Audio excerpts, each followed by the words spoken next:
Ito ang problema natin eh. Oh, may umiiyak na kamag-anak. 7 DDS OFWs arrested by Qatari authorities. 'Di ba? From an illegal public demonstration. Ayan mismo, legit yan, no? Philippine Defense Forum. They are now reportedly seeking President Marcos Jr. as they face potential of 6 months to 3 years in prison and fines up to 50,000 reals. Mga 3 million to, di ba? 3 million pesos for violating Qatar laws on public demonstration. Bobo ang bobo-bobo nyo kasi. Sinasabi na namin sa inyo eh.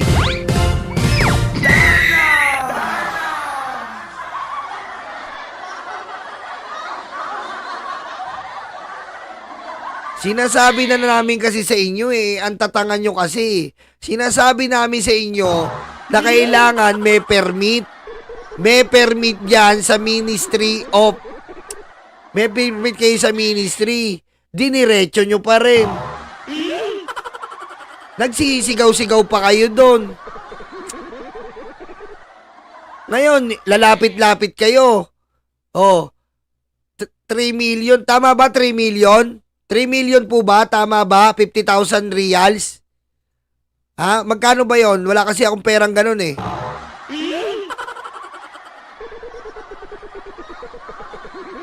Ha? Tama ba? Hoy, Mami Chris Rose! Mami Chris Rose, Pornhub. Eh, hindi natutulog yan para sa akin. Pornhub.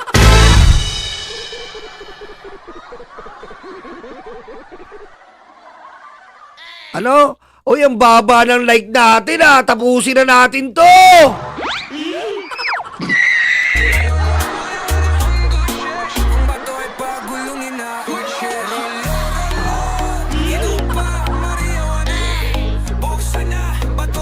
$800K. Ay, Mami Irene, thank you. Canadian dollars. One finger every day makes asawa happy every day.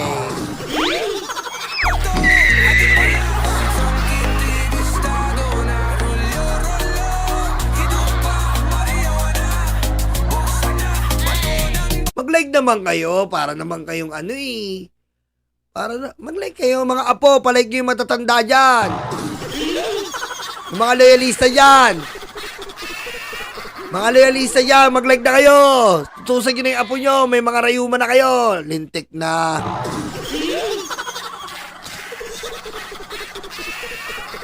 Eto na. Eto na, nakikiusap na. Good evening, sir. Pinsan ko po ang isa sa mga naaresto sa Qatar. Pareho kaming OFW. Dito ako sa Kuwait. Dati na talaga siyang DDS. Ako naman ay apolitical. Tumawag si Ante. Patay ka na. Ito na yung sinasabi ko eh.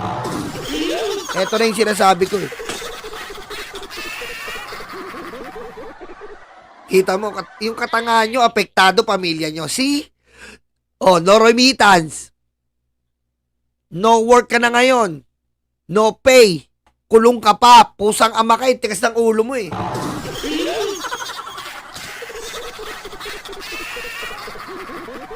Tigas ng ulo mo eh. Kulit mo eh. Pusang ama ka talaga eh.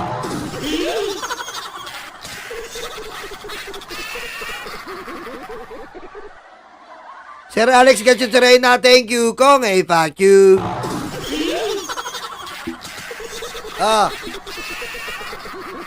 Tumawag si Ante sa akin kanina. Hindi pa raw sila nagkakausap at pinatawagan sa akin. Hindi ko rin makontak. Hindi nyo po makokontak yon. Kumpiskado ang cellphone. Kumpiskado ang lahat. Cellphone, bag. Tapos Ramadan po ngayon. Alam naman nilang Ramadan. Ayan. Nakakulong sila ng holiday. Ang haba. Bobo!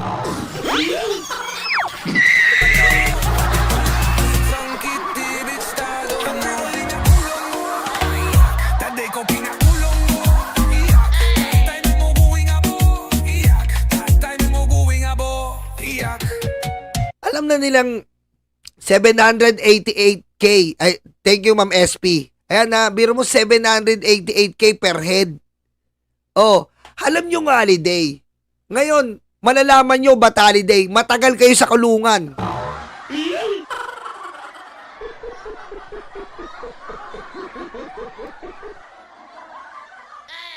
Oh. Ngayon, sa inyo kukunin yung 788K, sa amin pa rin. Pusang ama kayo. Ma'am Gina, hello from Japan. Arigato blurred. Is stupid. Arigato blurred. Oh. Sa inyo kukunin ngayon 788K. Estimated. Sa amin pa rin. 17 kayo nakulong. Dapat nga nakulong kayo, 150 kayo, hayop kayo. Kaso may mga bata eh. Kawawa lang eh. 17 kayo times 788K. Kunin nyo kay Sarah, pusang ama kayo. Oh, biro mo kami. Kami na nananahimik dito, sumusunod sa batas. Pusang ama kayo, hayop talaga kayo eh. Sumusunod kami sa batas ng Pilipinas. Ha? Sumusunod kami sa batas ng Pilipinas. Maayos kami dito. Gagamitin nyo yung pera na naman namin katulad ni Sarah na walang ya. Gagamitin nyo naman yung pera namin na nananahimik kami. 788K times 17. Magkano yan? Milyon-milyon na namang hayop kayo talaga mga OFW kayo sumusuporta kay Digo.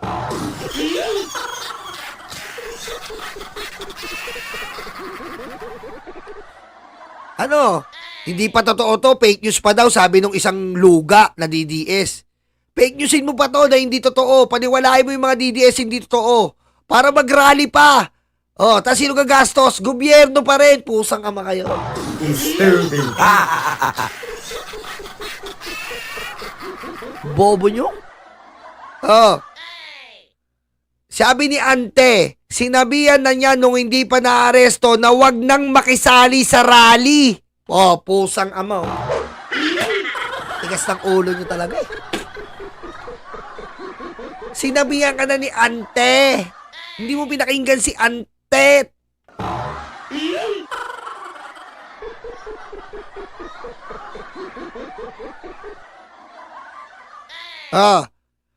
Wag na makisama sa rally. Sabi naman daw ni Pinsa na wala daw dapat katakutan. Abay, mayabang. Mayabang.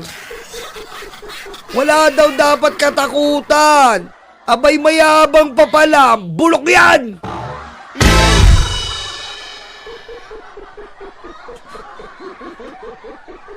Ayan, sabi ni Paring Kamandag, Ante, tenga nyo. Puro kayo katarngan. Stupid.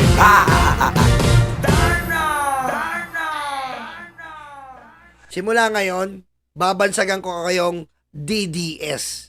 Ha? Kayo yung OFW na tanga na nakakulong, DDS kayo. Detained Duterte Supporter!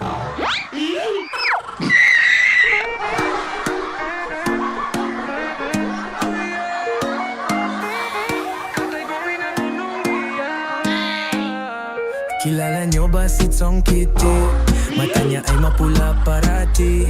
Anak din ng Demon Duterte, kaya parehas lang ng ugali. Spoiled sa luho! Yan na, DDS talaga kayo. Kayo ang solid DDS. Solid Detained Duterte Supporter, mga talipandas.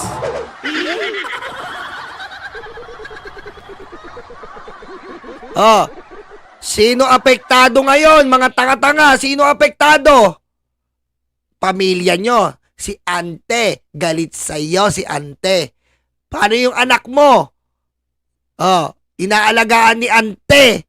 Ante, tenga nyo.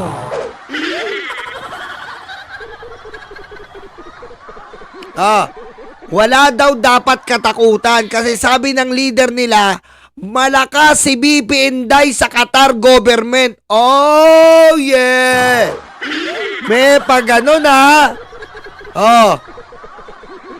Malakas daw si BP Inday sa Qatar government kaya hindi sila pinaghihigpitan sa rally nila. Bibigyan nga daw sila ng police security. At sa kung magkakaproblema lang, tutulong naman daw si Bongo at Bato. Patay!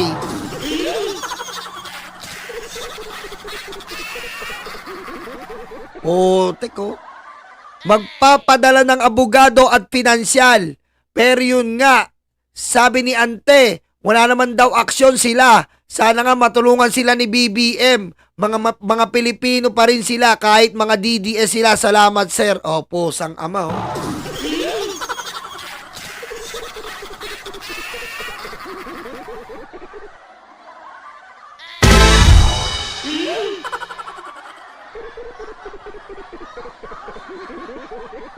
Yan. Yan ang napapalaan nyo ngayon. Paano tayo ngayon yan? Oh. Paano kayo ngayon yan? Wala na kayong trabaho, no remittance talaga yan. Tapos, kayo pa, maunahan nyo pa si Digong. Welcome home.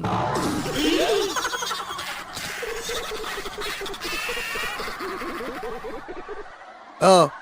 Paano ngayon yan? Lalapit na naman kayo kay BBM, yung minamaltrato yung bangag. Oh.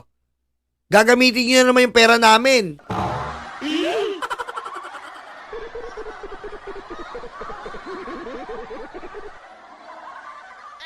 Ang tatangan nyo kasi, una pa lang pinagbabawalan na kayo eh. Embassy mismo nagbawal sa inyo. Ang sabi ng embassy, huwag kayong makikilahok ng usaping politikal. Anong sabi ng ministry? Kailangan nyong may permit. Lahat nilabag nyo.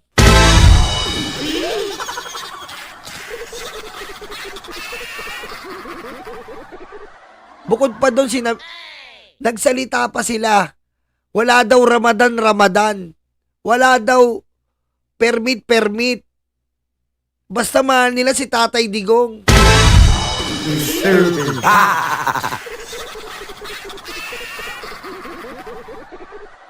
Paano ngayon? Pagdating mo dito? Oh. Paano dito pagdating mo? Disturbing. Oh.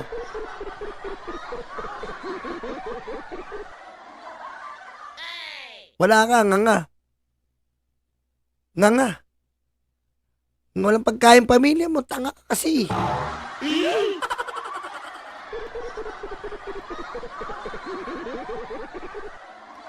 Hindi ka bibigyan ng tulong ng gobyerno. Gumawa ka ng labag. Wala kang benepisyo sa OWA niyan. Gumawa ka ng labag eh. Bibigyan ka lang nila panyo. Nakalagay doon, ang tanga mo kasi from OWA.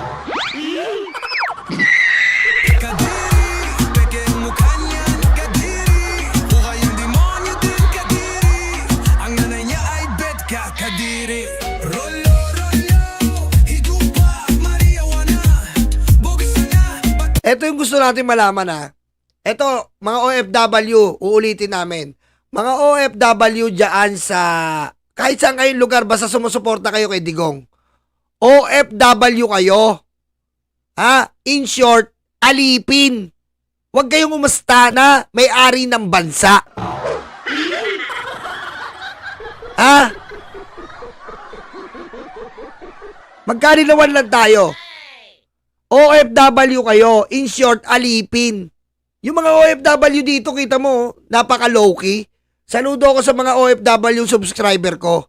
Napaka-low-key, napaka-babait, malinaw ang utak, rumerespeto sa gobyernong pinagtatrabahuan nila ngayon. Yun eh. Lahat tayo dito alipin. Nagtatrabaho tayo, kami dito sa iba't ibang kumpanya. Kayo dyan sa ibang kumpanya, iba't ibang tao. Oh. Tapos kayo, kung umasta kayo, sasabihin nyo na, walang Ramadan. Oh. Walang permit. Sino ba kayo?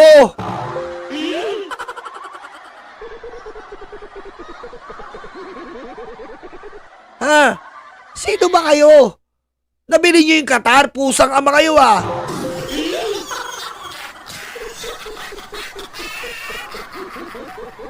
Wala deport. Nakakulong na po ngayon. Hindi pa, madi-deport po ito. Holiday lang po ngayon sa Qatar. Dahil nga alam naman nila Ramadan, Idil Fitir, alam nilang Ramadan, sinabay pa basto sa mga hayop.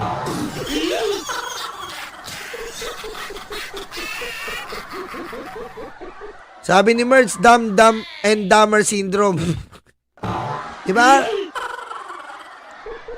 Kayo, lalo na kayong 17 DDS, Detained Duterte Supporter. 17 DDS, Detained Duterte Supporter. Oh, nasan si Sara? Binubuyo kayo, nagpabuyo kayo. Nasan si Sara ngayon? Tinabla kayo, di ba? Oh, nga. Eh kung yung sarili na nga nila, hindi nila matulungan si Digong sa paglaya, kayo pa. Disturbing. Kayo pa. Si Sara nga, hindi niya matulungan yung tatay niyang paglaya, kayo pa, tanga.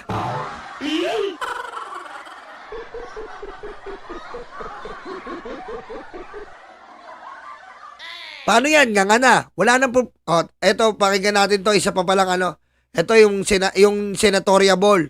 Sabi ni Caleo, nananawagan ako sa Philippine Consulate sa Qatar at DFA na gawin ang lahat para matulungan at mapalaya ang mga OFW na naaresto dahil sa pagrarally. Magkaiba man ang pagtingin patungkol kay Duterte, sila ay may manggagawang Pilipino na dapat pa rin proteksyonan ng gobyerno. Caleo, sorry ayaw nila magpatulong eh. DDS daw sila eh. Sorry Calyodi ayaw nila magpatulong. DDS daw sila forever.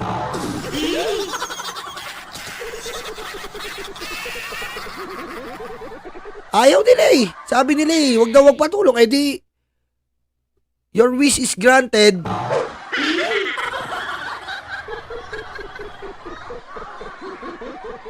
Sabi ni Tony, hinihingi mo sa gobyerno na konsintihin ng mga OFW na di sumunod sa patakaran at ang gastos manggagaling sa buwis ng taong bayan. Tama nga naman. Tayo na naman may perwisyo nito. Tayo na naman may perwisyo. Imbis na yung pera na iba dyan ginagamit sa depensa, sa health, gagamitin natin sa mga tanga-tangang OFW na alipin ng mga Duterte. Mga bobo!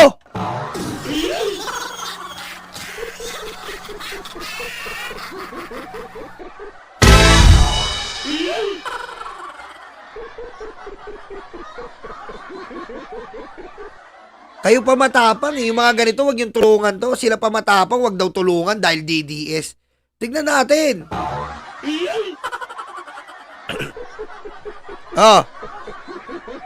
Sa mga gagawa na lumalaban ng patas, hindi tama na may ganitong payag. Totoo yan, katulad natin na nandito sa Pilipinas. Yung katulad nyo, mga OFW na nasa Qatar, nasa Arab country, sumusunod kayo.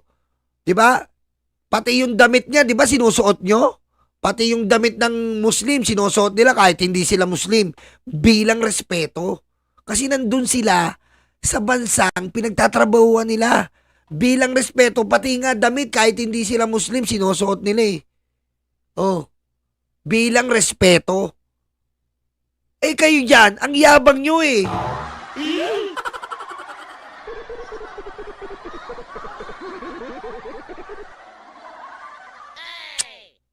Bobo na itong mga to.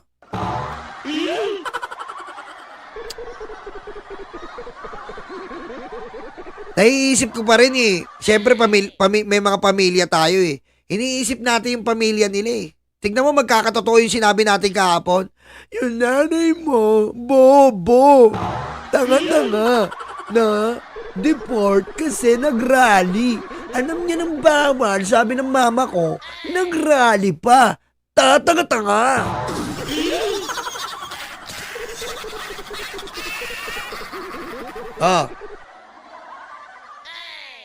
Nasaan ang mga Duterte sa'yo ngayon? Nasaan? Nasaan ang mga Duterte sa'yo? Sila nga hindi nila maayos yung buhay nila, aayusin pa yung buhay mo? Yan ang sinasabi natin. Huwag ka masyadong panatiko. Magkikisay-kisay ka, magrally ka kung anak mo, kung asawa mo, kung nanay mo, kung tatay mo. Huwag ka masyadong panatiko, tanga.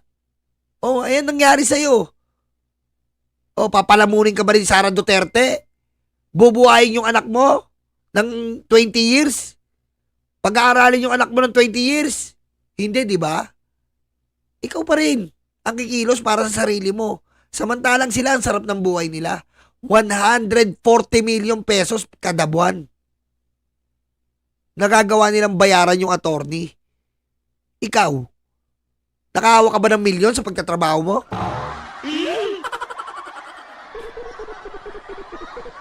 Nakahawa ka na ba ng milyon? Diyan sa pagiging alipin mo OFW yung DDS na tanga. Nakahawa ka, may milyong sweldo ka kada buwan? Nakahawa ka? Hindi, di ba? Tapos tatanga-tanga ka pa, nag-rally, binastos mo yung Ramadan. Oh, good job. Welcome home.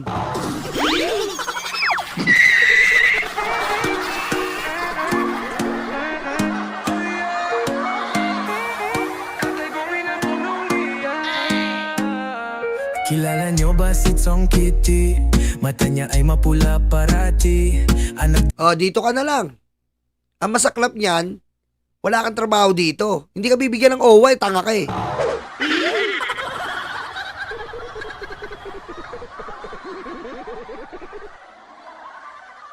Oh, hindi ka bibigyan ng OWA, tanga ka eh. Binibigyan ng OWA yung displace, yung inabuso, yung may pinaglalaban. Hindi binibigyan ng OWA yung may katangahan.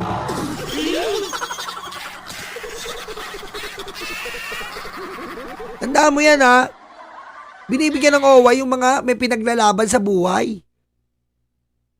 Hindi yung ganyan. Pinaglalaban mo, katangahan. tinang Demon Duterte, kaya parehas lang ng ugali. Spoiled sa luho, kadiri. Wala na, ban na yan. Hindi, gusto natin ban to habang buhay sa abroad. Mayabang eh. Iban po nito sa abroad, wag nang patuntungin sa ibang bansa. Kasi nung nakatungtong sa ibang bansa, pusang amang mga to, akala mo pag-aari nila. Mga kupal eh. Yung mga ganitong kupal po, hindi na ito pinapatuntong sa ibang bansa. Pagkatapos nila magproseso sa gobyerno, sa OWA, sa DFA, ayaw nang pakontrol.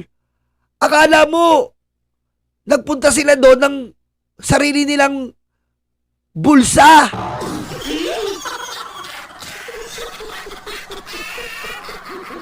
Eh kadalasan napupunta kayo dyan, ha?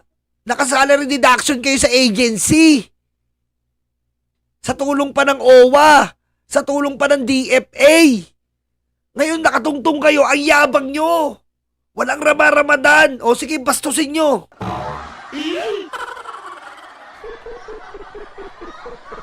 Eh paano pa yung mga iba dyan? Paano pa yung mga iba po na naka-salary deduction pa yung placement fee mo? Paano ka na? Oh. Maglilingkod ka sa agency mo, tigahugas ka ng plato. Ilang taon pa para mabayaran mo. Oh. Eh kung meron pa dyan may utang sa agency mo, placement fee. Di ba may ganon, salary deduction ka? 1 year ka pa makakakuha ng matinong sweldo kasi kinakaltas pa yung placement fee. Tapos nagyayabang-yabang ka pa, nagkukupal-kupal ka dyan.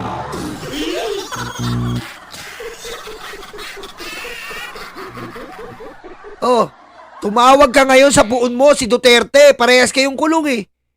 Oh.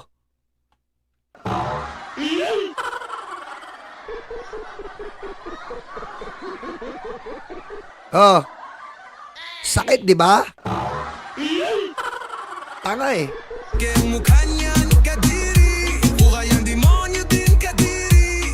Ang nanay niya ay bet ka kadiri. Rolo, hidupa, mariawana. Ay, maraming salamat, Mambina Hisa Tuni. Zorg dat deze weg vrij blijft. Zorg dat de mensen in de omgeving geen... Oh, eto na, dito na po tayo. Nagbabala po, kanina lang po ang Dutch Police or Netherlands Police sa mga nagrarally. Oh, etong mga tanga-tanga uli na mga Pilipino dyan, Duterte supporter. Kung ayaw nyo maging detained, umalis na kayo. Bumabao daw yung ICC. Sinabihan na kasi, hindi pa rin po umaalis. Tignan mo. Nagbabala na kanina. Okay? Nagbabala po ang nagpadala ng ICC ng pulis, oh. Eto na po. Pag hindi umalis tong mga luga dito, eto rin man susunod na madidetain. Sige, ang titigas nyo ha.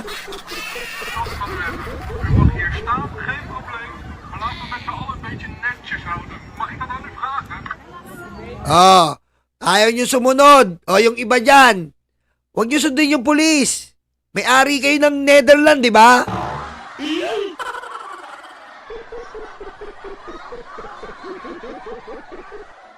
Oh, ayan na po, inalarma na ng ICC sa pamamagitan ng pulis. Ngayon, huwag kayong sumunod. Mga tanga-tangang OFW dyan sa daig. Huwag kayong sumunod. Kasama kayo ni Robin Padilla ang dadamputin.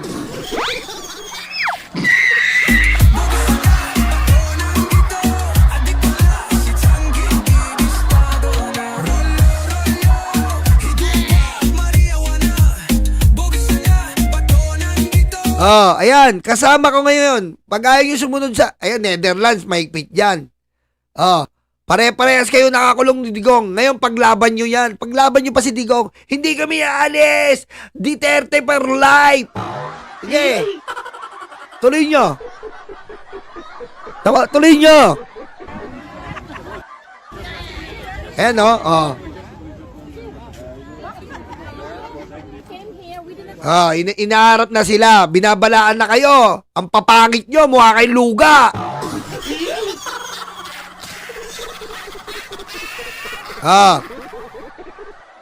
Kasi sa makakita po, sa makakita, International Criminal Court.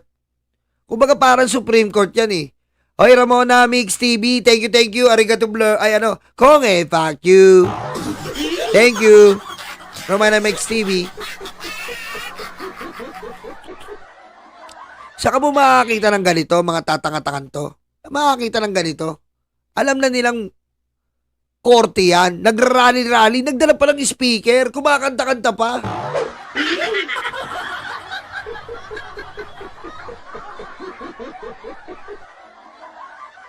Kumakanta-kanta pa. Parang hindi korte yung tabi nila. Kailangan nag-iingay-ingay pa. Ang bobo nyo. Sa nakakita ng korte, kailangan may maingay.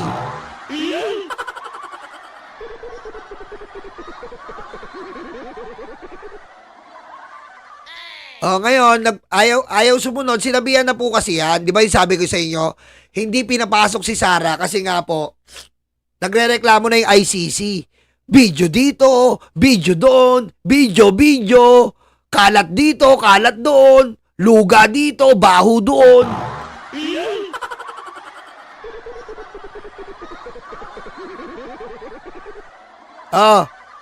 Mag-feeling kayo na may-ari ng dahig.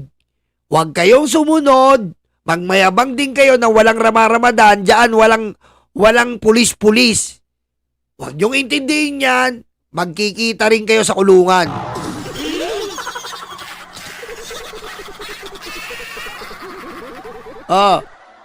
Yan ang sinasabi ko sa inyo eh. Gagamitin niyo yung utak nyo. Kakapiraso na nga lang napapalibutan ng luga.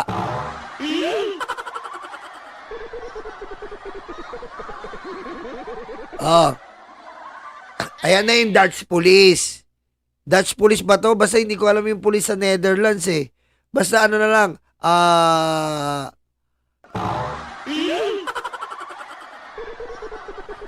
Kaya nga eh. Tama, Butchoy. Kung ako sa inyo, nagtatrabaho na lang kayo, ang laki pa naman dyan ng swelduhan sa Netherlands.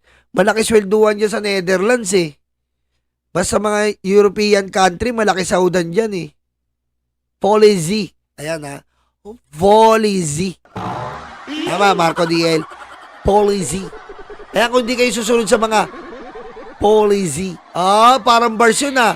Sumunod kayo sa policy sa kanilang policy.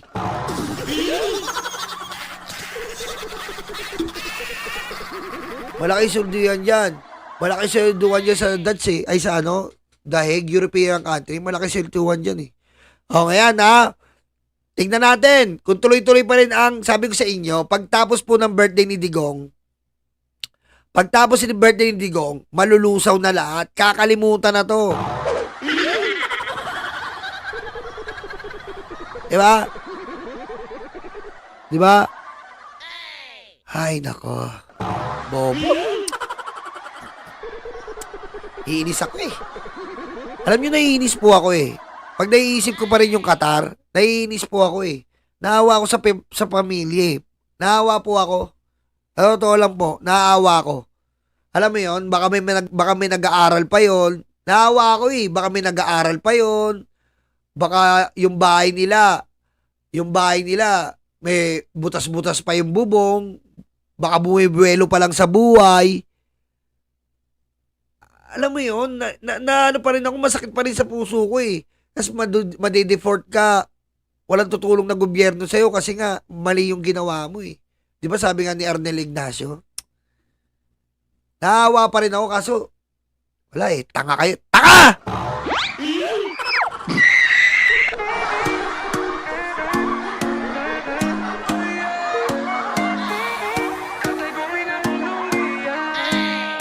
Kami ang bumbero ng Pilipinas, mga bayaning tagapagligtas. Ang paglilingkod sa amin ay likas. Ang bumbero ng Pilipinas, kami ang bumbero ng Pilipinas, mga bayaning tagapagligtas. Ang paglilingkod sa amin ay likas. Ang bumbero ng Pilipinas, ang bumbero ng Pilipinas, ang bumbero ng Pilipinas, ang bumbero ng Pilipinas, ang bumbero ng Pilipinas. Para sa mga maralita, may puso, may tapang, may Diyos. Para sa mga maralita, may puso, may tapang, may Diyos. Para sa mga maralita, may puso, may tapang, may Diyos. Para sa mga maralita, may puso, may tapang, may Diyos. Kami ang bumbero ng Pilipinas, mga bayaning tagapagligtas. Ang paglilingkod sa amin ay likas. Ang bumbero ng Pilipinas, kami ang bumbero ng Pilipinas, mga bayaning tagapagligtas. Ang paglilingkod sa amin ay likas.